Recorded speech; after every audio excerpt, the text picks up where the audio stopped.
Alat berat dan material bangunan memadati lahan Stadion Matuanging, Kota Makassar pada Kamis siang. Namun jangan salah, material ini bukan peruntukan pembangunan Stadion Matuanging, melainkan milik kontraktor BUMN yang mendapat izin dari Pemprov Sulsel untuk menampung material pembangunan di lahan Stadion Matuanging.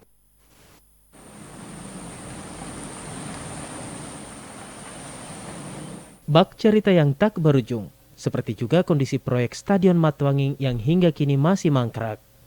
Pengerjaan Stadion Matuanging Kota Makassar hingga kini belum dimulai, karena belum ada pemenang tender.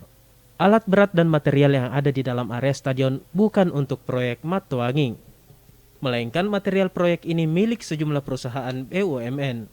Saat ini ekskavator dan material berupa pasir, besi, pipa, dan beton-beton masih berada di area Matuanging hingga Kamis siang.